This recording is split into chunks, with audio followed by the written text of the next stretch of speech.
Itu berita dari Istana Negara loh, Pak. Nah, itu memang ditutup, apalagi Kompas, ya kan? Ya kan, media mainstream seluruh Indonesia dikuasai Cina, ya kan? Seperti itu. 3.147 perda syariah seluruh Indonesia dihapus. Ya kan? Ini dampak karena Cina punya power. Agama harus dipinggirkan. Kalau dulu penista agama itu musuh negara, sekarang penista agama digaji oleh negara. Digaji oleh negara, Pak. Dari mana? APBN. Berapa itu kemarin yang diungkap Dr. Rizal Ramli? Jadi untuk membiayai penista agama di Indonesia, pemerintah mengeluarkan dana 1,29 triliun. Triliun, Pak, bukan miliar. Itu yang mengungkap adalah Dr. Rizal Ramli. Masuk media loh, Pak, itu. Masuk media. Itu. Jadi dulu penista agama itu langsung dihukum oleh pemerintah. Sekarang penista agama dilindungi oleh negara. Sampai Majelis Ulama Indonesia Pusat ngirim surat resmi kepada Bareskrim Mabes Polri. Segera itu ditangkap. Karena sudah melecehkan Allah, melecehkan Rasulullah, melecehkan Islam, melecehkan Al-Quran. Coba, bertahun-tahun surat resmi dari MUI tidak digubris oleh Bareskrim. Karena apa? Penista agama itu adalah dilindungi oleh negara. Sekarang ini. Jadi zamannya sudah beda, Pak. Zaman edan. Nek ora edan, ora keduman.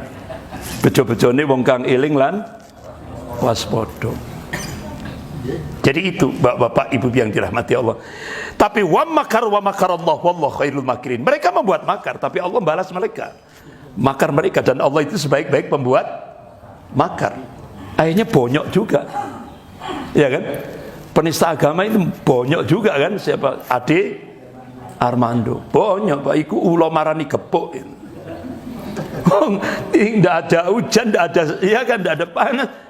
Datang di depan akhirnya mak-mak langsung, itu Ade Armando. Ya langsung, Pak. Itu 5 menit lagi kalau polisi tidak datang, mati sudah itu Ade Armando. Kan sempat gagal otak ya. Alhamdulillah.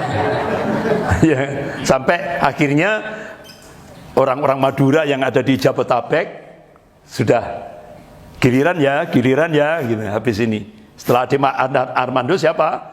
Abu Janda, siap-siap gitu. Denny Siregar, Eko Kuntadi, ya kan? Yang penista-penista agama ini sudah diancam sama orang-orang Madura di Jabodetabek.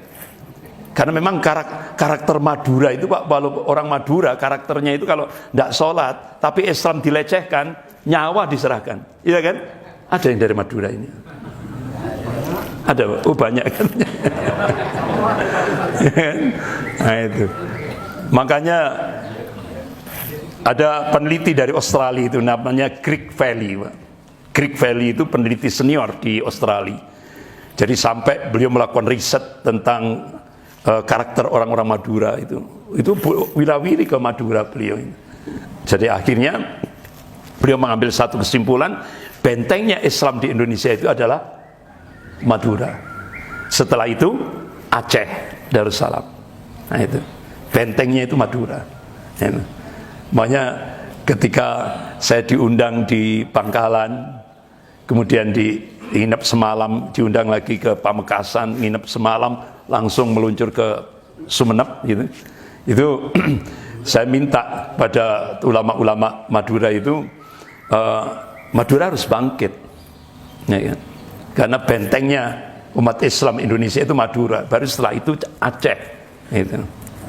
Jadi waktu itu sempat di sebuah pondok pesantren Al-Amin kalau tidak salah di Sampang waktu itu. Saya waktu itu diminta untuk menyampaikan. Saya kira itu umum, ternyata tahunya kiai semua, Pak, yang hadir. Kurang lebih 200. Jadi kiai-kiai sepuh sama kiai-kiai muda. Jadi saya diminta untuk menyampaikan tentang Indonesia kekinian. Saya tanya, loh, Pak Kiai ini kenal saya di mana? Di YouTube katanya. Loh, sejak kapan? Itu saya pantau saat itu sejak 2019 katanya. Jadi mantaunya di YouTube. Akhirnya saya diundang itu, di Sampang itu. Kemudian di Sumenep itu juga saya diminta tablik akbar di tempatnya Ustadz Abdul Somad yang dulu tablik akbar di Masjid Nur Muhammad. Itu kan di jalan raya itu Pak, di tepi jalan raya. Setelah tablik akbar, ya saya tidak mungkin akan menyampaikan hal-hal yang sirriyah itu, dan hal yang secret itu tidak mungkin akan saya sampaikan lewat tablik akbar, ya kan?